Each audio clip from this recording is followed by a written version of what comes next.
In a mentoring program like this, we're devoting one whole section to parents. That's a huge section for all of us. And you know, as we look at parents, why do we develop a whole section of parents? Because it's vital for any of us as teachers and coaches to have that relationship. Now, as you're looking out there, there's probably a couple different avenues. Some of you have over-involved parents involved in your classroom, involved on your teams. Some of you have under-involved. And yet we have to get them involved because we know this. When teachers, coaches, and parents work together, our kids win. And if it's about our students, they're going to win if we're working together on this. If we work apart, they lose. You know, the book that you're going to use for this is The Role of Parents in Athletics. And the role of parents in athletics goes through a lot of different information we can provide parents. Well, you're going to be working on that. We may touch on it, but I want to kind of go in a little different direction as we kind of talk about this. And the first section we want to talk about as we look at the parents' role is the different level of parents that you face probably as a teacher and a coach. The three areas we actually deal with when you're looking at them is we focus so much on the 1%er. And what I mean by the 1%er is you go through teaching and coaching, 99% of the time you're going to be able to interact and have good working relationships with your parents. That 1% can get to you. But let's look at that 100% and how that breaks down. 80% of parents you can work with good communication, with absolutely strong standards. You're going to have no barriers with them, and things will go well. About 19% of your parents you're going to have issues with. You're going to have those. But if you use those strong standards and good communication style to your benefit, you'll get over those. And then there's the 1%er that's going to come after you. Where we're working with their young daughter, their young son. They're going to come after you, and they're going to look for you, and they're going to do things that are going to upset you. As young teachers and coaches in this profession, though, don't let that 1%er drain your energy. Don't let them wipe you out. Let's remember who we're there for, and that's the students we're working with. Let's remember all the parents that we have good relationships with. But let's just talk about that really quick. What are some of the key aspects to create those good relationships as we walk through it? And the first thing we want to talk about is this. You have to have strong standards. You have to have those standards, and we've already talked about this in the first two segments of our mentoring program. Those strong standards you are developing for your classroom, you're developing for your team, and some of you for your school. We have to have those so strong to the point they're not a t-shirt slogan, but they're action statements we can see up and down our hallways, in our classroom, and on our playing fields. We have to make sure that they're clear. We know what they look like in action. We have to make sure our students understand them. And then the best thing is, use those students to become advocates for your standards. See, it's one thing if you look at parents and tell them this is how it's going to be. It's another thing if your students become your best advocates and they talk to their mom and dad, here's who we are, and this is what we're going to do in the classroom, this is what we're going to do on the athletic fields. What a great impact that can have. Use your students to become that type of influence with the parent group. The second part we want to talk about in this section is your communication. The communication is very important, and lay that out early on. Lay that out early on in your season. Lay that out early on in your academic year, how you would communicate with parents, and don't waver from that. Use those standards. And I'll give you some examples. You don't have to use these, but these are some examples you might want to use. In some situations, if you're an athletic coach, never talk to a parent when coming off a game when you're highly emotional. Make sure there's a barrier there, where you want to call it a 24-hour rule, whatever you want, but communicate with the parents. You will not talk to them immediately following an emotional situation. In the classroom, it might be the same thing. You might be talking about wait till the next day. But I think another important thing is you're a professional, and a professional shouldn't probably be texting back and forth about issues or emailing. Make sure you ask them, if you have something to talk to me about, set up an appointment. We'll meet like this, like professionals meet, and sit down and talk.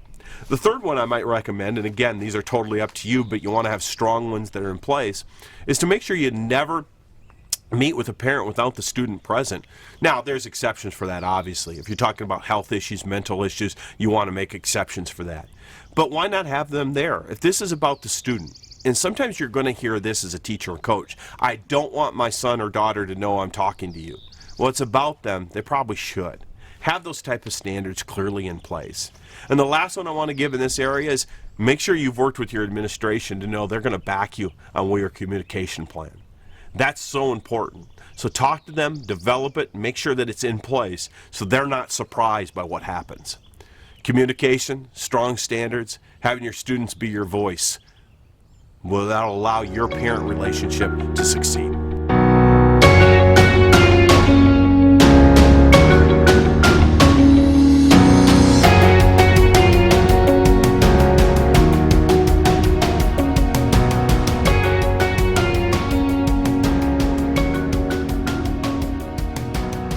The second part we want to talk about when it comes to parents are key elements. We have the parents in there and we want key elements that come place. Now, what are we talking about here? And in the booklet that I showed you earlier, we talk about certain areas. We talk about what do you do before a season, before an academic year, and what we're talking about is make sure that this becomes the student's experience, not the parent's experience. So I think there's some certain key elements in that we can work with them to understand where is it. And the first thing we want to talk about is we have to make sure we understand what the students' goals are, not necessarily what the parents' goals are. Now, obviously, hopefully they've communicated about that, they've talked about it, but they haven't. If the student goals are one thing and the parents' goals are another thing, then we're going to be off target when the three of us have a chance to talk. So make sure we sit down and we understand what's the students' goals in our classroom, what's the students' goals in athletics, and we're able to communicate that with the parent when these conversations come up and take place. The second one, and I think it's key as a teacher or a coach, you have to build the trust with the parent. It's not just a one-way street. It's not just them building trust with you. You have to make sure you reach out to them. And maybe this is even more important for those of you that have under-involved parents. You need to reach out to them on occasion because we need their involvement. Now let's go back to what we talk about trust in the second module. How does that come? Okay. First way it comes is when they know we're competent. We're helping their young child, their young person, their young adult in their life get better in the classroom, in the competition arena. The second thing we do is we care about them. If they know we care about their child, that's going to go a long ways. And the third thing is we're a role model. Our words and actions align. Build that trust with the parent to keep succeeding. The second part we talk about is after the season starts, what are we going to do? How do we react? How does it happen when a young person is in competition? Now remember, competition automatically sounds like that might be an athletic contest. Well, guess what? That might be anything. That might be in debate. That might be in forensics. You know where that might be? That might be in the classroom taking a test. And how do we make sure that we deal with that competition? And I think it's important for two elements here. Make sure our young people understand and the parents understand it's okay to fail. It's okay to fail at full effort and full attention. And we have to relate that to the parents. It's not about the result, it's about the performance. And I'll share just one example with you. We're seeing a lot of this where I live right now, of adults, parents paying kids for performance, whether it be on the athletic field or in the classroom. And I'll give you an academic example. They're giving kids $20 for A's on their report card and $10 for B's. Well, if you have two young people, you have a son and you have a daughter, and one goes out and gets 4 B's and one goes out and gets 4 A's, well, you give 180 and 140. But how about if the one that got all B's worked their tail off to get those B's, and the one that got all A's slid through to get all A's? What have you just rewarded? And there you've rewarded results over performance. When you have a young person that's really busting their tail, for us as educators, we have to make sure we understand that we're looking, we want results. We want to win in the athletic competition. We want our kids to succeed in their test scores. The more important thing is we've learned them how to perform in life. And that performance is by giving everything they got to it. And it's okay to fail. And maybe the last thing we have to let parents know in this area is sometimes your son or daughter is going to get uncomfortable in our classroom. They're going to get uncomfortable in athletics because we're going to stretch them. We're going to get them out of their comfort zone. That's not always easier for parents to take or see.